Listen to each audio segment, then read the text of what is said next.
O ayan guys, breaking news. O ayan guys, si Atty. Baligod. O ayan guys, kaya raw pa uwiin si Saldico para daw patibayin yung kanilang salaysay tungkol sa maleta delivery. O ayan guys. Pero guys yan, yung ano na yan, balita na yan, chismis lang yan. Gawa-gawa lang yan ng mga bayot na vlogger ni BBM. Palibasa nga, mga bayot ha. Parang si, ano lang yan, si OG Diaz lang yung mga mahilig sa chismis. Chinachani-chani ang mga sinasabi. Pinuputol-putol. Para makabuo sila ng isang fake news. Ayan guys. Kasi yung sinabi ni Baligod na yan, napanood ko yan. Eto yung video na yan. Kung ayaw pa rin nilang maniwala, baka si Saldico, pauwiin ko na rito. So, willing naman po si Kang Saldico na bumalik ng Pinas to testify? Ma'am, binibiro lang kita. Wala akong connection kay Saldico. Attorney, napansin namin kanina, nagsalita si Jeron. Sino pa ba yung apat na bagong witness? Yung apat, si Gamboa, Senisa, Ibasco, at saka Valderrama. Pero ilan lang nagsalita sa kanila kanina? Parang nagsalita lahat.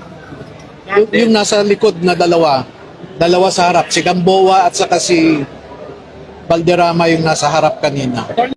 Ayan guys, narinig nyo naman yung sinabi ni Atty. Baligod. Nakita nyo kung paano gumawa ng fake news yung mga BBM vlogger na yan at mga troll na yan dinig na dinig nyo, nagbibiro lang siya, binibiro niya lang yung wala siyang connection kay Saldico. Nakita nyo at pinutol nila yung sinabi, pinutol. Ang inilagay lang na nila dyan sa chismis, dyan sa fake news ay kayang pauwiin para binago nila. Binago nila yung salaysay ni yung sinabi ni Atty. Baligod. Ganyan ka hindi pagkakatiwalaan yung mga bayaran na yan. Mga troll at mga bayaran vlogger na yan. Talagang niloloko niya lang ang taong bayan. Pinagkakanulo sa mga magnanakaw, kaya pinapakain ng mga kasinungalingan. Ayan guys. Parang si OG Diaz, palibasa, mga bayot nga. Mga bayot. Mahilig sa chismis. Pang showbiz, kumbaga. Pero ako, may opinion ako guys. Kaya sabihin ko sa inyo. Si Saldico, hindi dapat umuwi yan. Si Saldico. Hindi dapat umuwi. Walang mangyayari kahit umuwi si Saldico. At alam ni Saldico yan, kaya hindi nyo yan mapapauwi. Kasi kahit na yan ipagtuturo ni Saldico, kahit sabihin ni Saldico ang katotohanan, kahit sabihin niya na ang mastermind niya ni si Bongbong Marcos, kasi yan naman talaga ang mastermind, nasabi niya na, si Romualdez, at sabihin niya yung mga nadeliveran, hindi magkakaroon ng hustisya yan. Maniwala kayo. Hindi nyo kailangan magpakatalino, para maintindihan nyo nangyayari sa Pilipinas, Walang saysay yan. Makukulong si Saldico, pero yung sila Bongbong Marcos, hindi pa rin maikukulong yan, pati si Romualdez. At pati sila Luis Tro. Lahat ng nagnakaw, hindi makukulong. Si Saldico lang ang ikukulong yan, gigipitin yan, kagaya ng ginagawa ngayon sa mga senador na nag-iimbestiga sa flood control. Yan lang din ang gagawin niya kasi sila yung nasa kapangyarihan. Yung sindikato na wala nang gobyerno sa Pilipinas. Wala nang gobyerno sa Pilipinas at wala na rin hustisya dyan. Wala nang totoong batas dyan. Ang batas dyan ay ang mga magnanakaw na, aminin na sa at hindi. Lahat ng institusyon, tuta na ni Bongbong Marcos. Nakikita nyo? Hindi nyo, magbubulag-bulagan pa ba kayo sa nangyayari para umaksyon kayo? Na binababoy ng maigi ng administrasyon ni Bongbong Marcos ang Pilipinas. Kaya hindi yung pag-uwi ni Saldico ang makakapagpanagot dyan sa mga yan, kundi taong bayan talaga. Taong bayan lang, hindi si Saldico. Walang saysayan sasabihin ni Saldico dahil matagal nang alam ng buong mundo na ang magnanakaw ay sila Bongbong Marcos. Pero nakita nyo, walang nangyayari dahil walang magpapanagot sa mga yan. Lahat ay tuta niyan.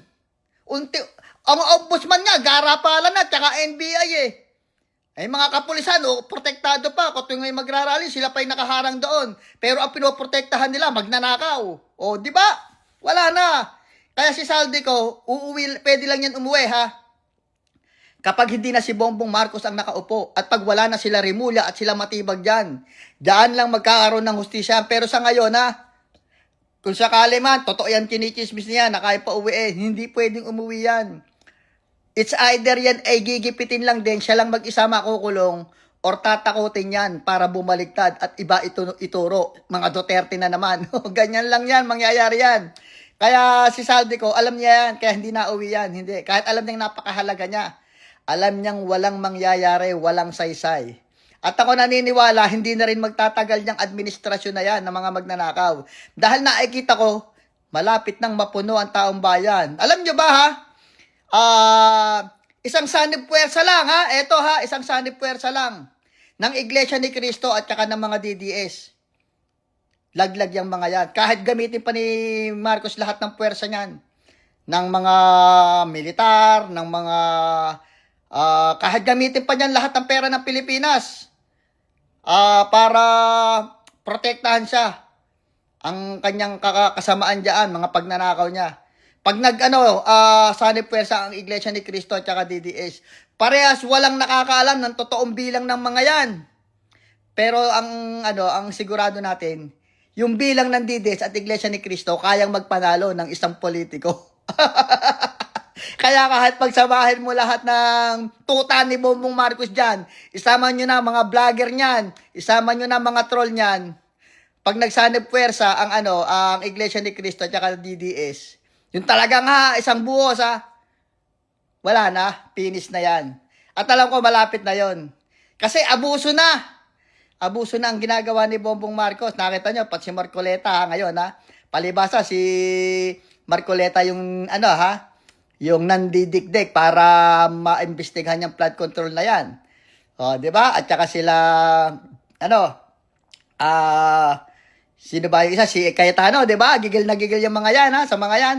Kay Cayetano, nag-iisip pa yan ng invento na ikakaso kay Cayetano, kaya wala pa yan. Uunahin mo na niyan si Marcoleta, sila Villar, ayan guys, si Legarda, ayan, yan muna ang unahin yan.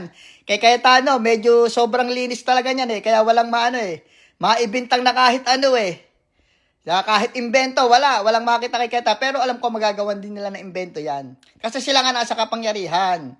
Pag kinasuhan ka, nakita nyo, wala nang mga hearing, Wala na, basta pag, kakasuhan, ka na lang. Aanuhan ka na lang ng warrant arrest, seserban ka na lang bigla, di ba? Pero yung mga bumaliktad na, yung mga dating meron ng kaso, palibasa nga, bumaliktad na. Nasa kanila na, wala na. Wala nang kaso, si Villanueva at saka si Chis Escudero, di ba? Ganyan, wala nang dyan, wala nang gobyernong matino dyan. Sindikato na talaga ang sumakop sa Pilipinas, sindikato na, wala nang gobyerno Pilipinas. Isang sindikato na ang nagmamay-ari ng Pilipinas. Kaya kung hindi pa action ng tao, wala na. Pahihirapan yung paghihirap ng dinaranas nyo, hanggang sa, kaanak-anakan nyo, kaapu-apuhan nyo, dadalhin yan. Yung mga pangungutang yan, nakita nyo, baon na baon ng Pilipinas. Di na makakabangon yan, kautang, tapos pinagpaparti-partihan lang nila. Kaya ako, sana makita ko talaga na magsanib puwersa na yung Iglesia ni Cristo at saka yung tiwala ako. Kasi ang Iglesia ni Cristo, hindi yan gumagalaw nang hindi sila na alam nila na wala sila sa katuwiran. Oo. Hindi ko nakita iglesia na nasa mali lagi. Lagi nasa tama yan. Pinag-aaralan yung mga, kaya bihira nyo makikita yung nakikisawsaw sa ganyan Laging pinag-aaral nila yung tama. Kaya naniniwala ako, pagka kumilos ang iglesia, ay mahihirapan sila dyan sa iglesia. At iyan ang reliyon na nakita ko na hindi mo kayang tapalan. Hindi kagaya ng mga Katoliko, di ba? Yung mga pare. Kaya yan walang malasakit sa mga kapwa nila, sa mga miyembro nila kahit nakawan ng membro nila, hindi action yan. Kasi may mga pare na, talaga, nabibigyan ng attache case. Di ba? Mabalitang-balita yan. Tsaka dyan, walang katinuan yung mga yan. Kasi kahit adik, di ba, hinahayaan nila, si Flavi, na kung ano-ano ginagawa na parang praning na. Kaya wala talaga aasahan dyan. Pero alam ko, yung mga DDS, kahit Katoliko, pag nakita nila na ang iglesia umaksyon na, pag sumabay ang mga yan, yung mga DDS, yung mga gusto ng pagbabago, wala na, finish na. Naniniwala ako dyan. At alam ko, malapit na yon. Kasi nakikita ko na yung pagiging sobrang abuso ni Bongbong Marcos Hindi na kayang tiisin ng taong bayan. Lalo na yung pagkakaso ng pagkakaso sa mga matitinong politiko. Tapos ang matitira yung mga magnanakaw lahat, ang gustong itira na mamumuno. Sila Soto, sila yung dalawang magkapatid na Tulpo, sila Mig Subiri, lahat ng magnanakaw ang gustong matira. Kaya, ubos lalo ang pera ng taong bayan, magkakanda utang-utang. Kaya yung susunod na Pangulo, mahihirapan dahil sa ginawang pambababoy ni Bongbong Marcos dyan sa Pilipinas. So, yan guys.